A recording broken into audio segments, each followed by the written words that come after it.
Good morning, જય Shri Krishna. Welcome to our new vlog. આજે છે ગુરુવાર અને જો છોકરાઓ અમારા બે સ્કૂલેથી આવી ગયા છે. સ્કૂલેથી આવીને શ્લોક તો સૂઈ ગયો. તો રાહીદાર કેવું ગયું બેટા આજે કોમ્પ્યુટરનું પેપર? સારું ગયું ને? રાહીએ આજે ઘરે આવીને મને પોતા મારી દીધા નહીં રાહી? હા, આજે બધે પોતા માર્યા રાહીએ. સારા મારે છે એટલે વાંધો નહીં. મમ્મી જય શ્રી કૃષ્ણ. જય શ્રી કૃષ્ણ. બોલો શું કરશું હવે આજે? અત્યારે શું કરશું? હમણાં રસોઈ કરશું. જમવા માગે છે છોકરાઓ. રસોઈ તો બનાવશું. રોટલા કરું. ગલકાનું શાક આજે મેં બપોરે બનાવ્યું છે. ગલકાનું શાક કોઈ દિવસ નથી બનાવ્યું. હા, ભરેલું તો આપણે કરીએ જ છે ને, આમ ન બનાવીએ કેમ કે સાંજે છે ને કેયુંને ભાવે ને તો એ રોજ ના જ પાડે કે ના બનાવશું. અમે ગલકા લાવતા જ નથી. આજે આ વખતે પપ્પા ક્યાંક ગયા હતા તો વળી જોયા હશે લેતા આવ્યા. નહીં તો અમે ગલકા લેતા જ નથી કેમ કે કોઈ ખાતું જ નથી એવું છે. પછી કીધું આજ બપોરે કરી દઈએ કેમ કે રાત્રે તો પછી ના જ પાડે ગલકાનું શાકનું. બપોરે એવા શાક મજા ન આવે, કંઈ નહીં ચાલે, કોઈક દિવસ જમી લેવાનું. ગલકાનું શાક ને રોટલા, છોકરાઓ માટે રોટલી કરવાની છે એવું છે. અત્યારે થયા છે સાંજના 5:30 અને હું કિચનમાં આવી ગઈ છું ડિનર બનાવવા માટે. કે ડિનરમાં આજે બનાવવાના છે આલુ પરોઠા. એટલે હવે ખાલી આલુ પરોઠા બને કે મિક્સ વેજીટેબલ બને જોઈએ છીએ. મેં બટેકા તો બાફી દીધા છે અને લોટ લઈ લીધો છે અહીંયા પરોઠાનો. હું એમાં છે ને હળદર, મીઠું, મરચું, ધાણા જીરું અને તેલ મોણ દેવા માટે. હું લોટમાં બધા મસાલા કરું છું. ઘણા આલુ પરોઠા બનાવે ને તો લોટમાં મસાલા ના કરતા હોય, પણ હું કરું છું. ચલો હવે લોટ બાંધીને મૂકી દઈએ, મસાલો બધું રેડી કરી દઈએ એટલે પછી બનાવવાના જ રહી. એમાં એવું છે કાલે છોકરાઓને સ્કૂલ નથી, કાલે છુટ્ટી છે એટલે આજે મને સ્ટ્રેસ ના હોય ભણાવવાનો કેમ કે એ લોકોને તો રમવું જોઈએ. અત્યારે એમની રમવાની ઉંમર છે એટલે મારે લઈને પરાણે બેસવું પડે 2 કલાક. પણ આજે તો એ બંને વારાફરતી સૂઈ ગયા હતા. પહેલાં શ્લોક સૂઈ ગયો હતો અને શ્લોક પછી જાગ્યો, પછી જમ્યો, પછી એ રમે છે અને રાહી સૂઈ ગઈ છે એવું છે. એટલે હવે રાહીની જગાડું છું. 5:30 થયા છે, 3 વાગ્યાની સૂતી છે એટલે મેં કીધું હવે તું જાગી જા, પછી રાત્રે નહીં સૂવે પાછી એવું છે. ચલો એટલે પહેલાં હું થોડુંક મારી પ્રિપરેશન કરી દઉં આલુ પરોઠાની. જો ગાજર અને કોબીજ મેં છીણી લીધું છે. કેપ્સિકમ અને ડુંગળી છે ને એ ઝીણું ઝીણું સમારીશું. કેટલા વિચાર ફર્યા પછી આ પરાઠા ફાઇનલ થયા છે. મેં કીધું દાબેલી બનાવું, સેન્ડવિચ બનાવું, પછી ફ્રેન્કી બનાવું. તો મમ્મી કે આલુ પરોઠા બનાવીને કે દાબેલીમાં પાવ આવે, ફ્રેન્કીમાં બ્રેડ, સેન્ડવિચમાં બ્રેડ આવે, તો કે રાત્રે એવું નથી ખાવું.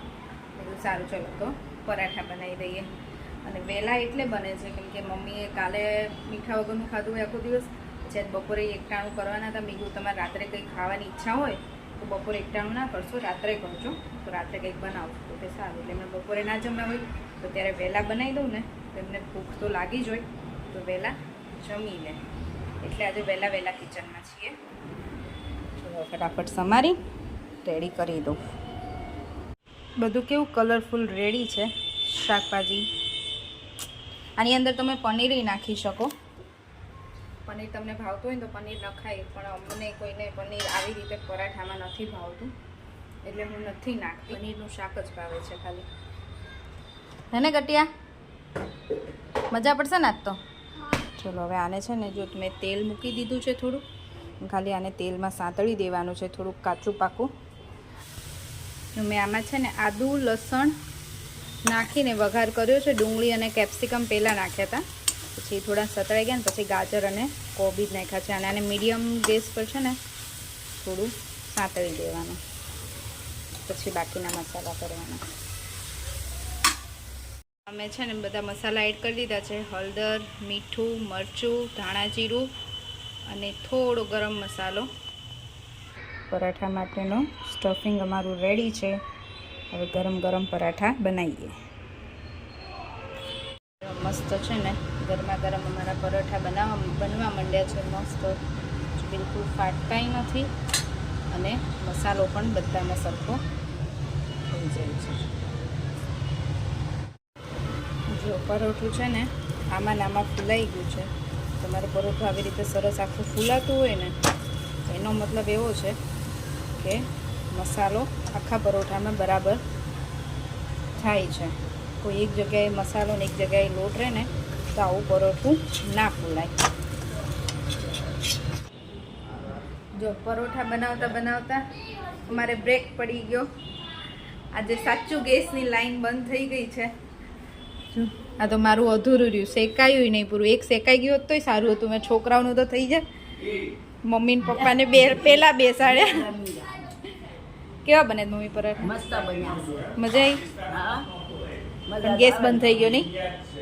અમે તો ધરાયા. એટલે તમારું ને પપ્પાનું તો થઈ ગયું હતું. હવે અહીંયા એક છે બનાવેલું. છોકરાને કહું છું તમે બે બેસી જાઓ, અડધો અડધો લઈ લો, ગેસ આવે પછી કંઈક મેળ પડશે. આ તો દાવ થઈ ગયો.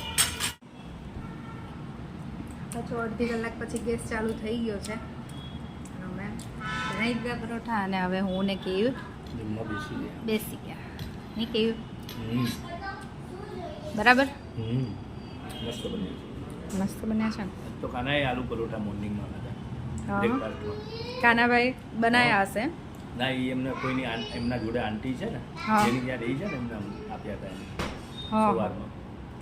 હા હા કાનો કે નહીં પૂછતો હતો હું કાનાને. મેં કીધું કાના શું ખાય જમી નાસ્તો શું કરે છે? હા, મને કે હું આલુ પરોઠા ખાઉં છું. મેં કીધું કોણ તને આવડી ગયા? મને કે ના મને આંટી અંબાયા છે. હા હા આજ તો કાનાભાઈને આલુ પરોઠા મળે એમ ને?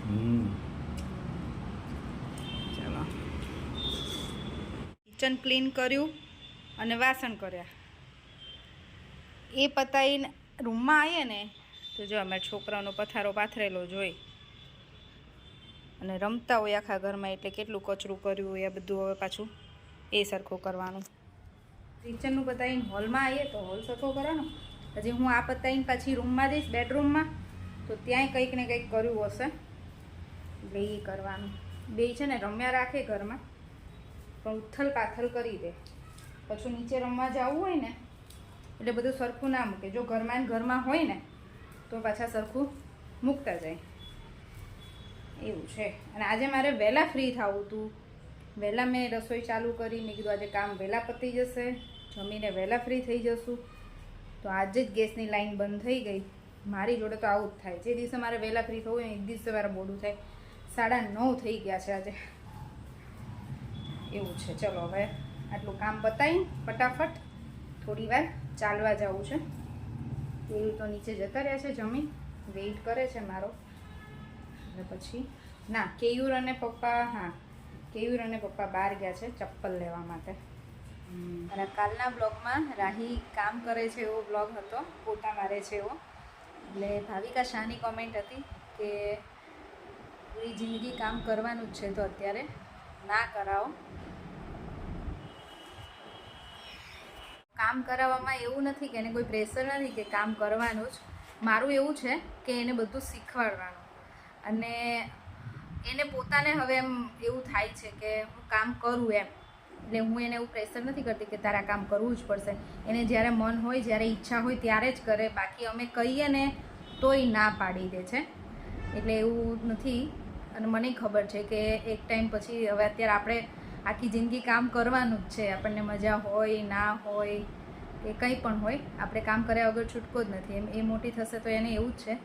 પણ અત્યારથી તો ખાલી એને શીખવા માટે કે ક્યારેક ક્યારેક કરે ને તો પણ એને છે ને બધું કામ શોભે છે અને કરે છે. પાછું હજી એને પહેલી વખત ફર્સ્ટ ટાઈમ આખા ઘરમાં પોતું માર્યું પણ બહુ જ મસ્ત માર્યું હતું. એટલે જોવા માટે કે એને આવડે છે કે નહીં, કે એ બાને એ થોડુંક શીખે એમ પોતાનું કામ જાતે કરવા. હું તો એવું વિચારું છું હું શ્લોકને બધું કામ શીખવાડીશ શ્લોક મોટો થશે ને એટલે. કેમ કે અત્યારે અમારે જો કાનાભાઈ અમેરિકામાં છે ને તો કાકીએ બહુ લાડ કરાયા છે કાનાભાઈને. એ કેટલા મોટા થયા ને મને યાદ છે અહીંયા હતા ત્યાં સુધી બ્રશ ઉપર ટૂથપેસ્ટ લગાવી નહીં આપતા કાનાભાઈને. કેવી રીતે સાચવ્યા છે. અને પછી હવે અમેરિકા જાય તો એને કેટલી મમ્મી યાદ આવે. કેમ કે કંઈ જાતે કર્યું જ ના હોય. અમારા ઘરમાં એવું છે કેયુરને બહુ જ કેયુરને એટલા જ સાચવ્યા છે. કેયુ કોઈ દિવસ ક્યાંય બહાર ગયા નહીં ને એટલે કશું કામ એવું કરે નહીં. પણ મારે શ્લોકને બધું શીખવાડવાનું છે કે ભવિષ્યમાં ગમે ત્યાં ગયો હોય કે કાંઈ પણ એ હોય ને તો એ બધે પહોંચી વળે એમ. એટલે કામ શીખવા માટે અત્યારે ક્યારેક ક્યારેક કરાવતા હોય. રમતમાં છોકરાઓ કામ શીખે. પછી મનીષા મહેતાની કોમેન્ટ છે કે મેડ રાખો ને એમ, પણ અમારા ઘરમાં જરૂર જ નથી મેડની, કેમ કે મને પોતાને મારું ઘરનું કામ મને જાતે કરવું જ ગમે છે. મને કોઈનું કરેલુંય નથી ગમતું અને એમાં મેડ તો મને બિલકુલ ના ગમે. જ્યાં સુધી આપણાથી થતું હોય ને ત્યાં સુધી નહીં કરવાનું. કપડાં તો અમે મશીનમાં નાખી દઈએ બરાબર, અને સવારમાં મમ્મી મને કિચનમાં મમ્મી મને હેલ્પ કરે એટલે એ કિચનનું કરતા હોય ત્યાં સુધી હું ઘરની સફાઈ કરી દઉં.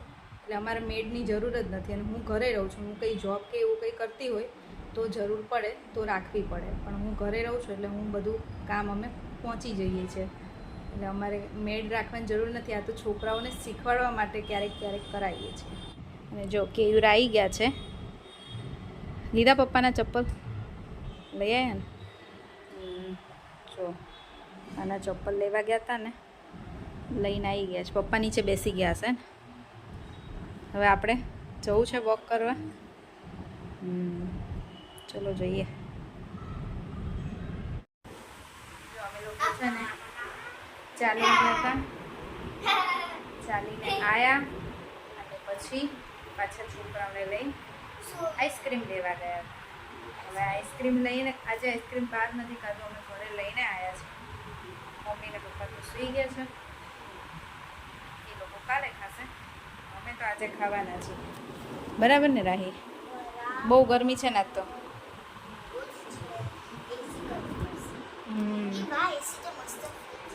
આજે તો એસી ચાલશે, એસી વગર નહીં જ ચાલે. આજે ગરમી એવી છે. હવે મને લાગે છે ધીરે ધીરે છે ને ગરમી વધતી જશે.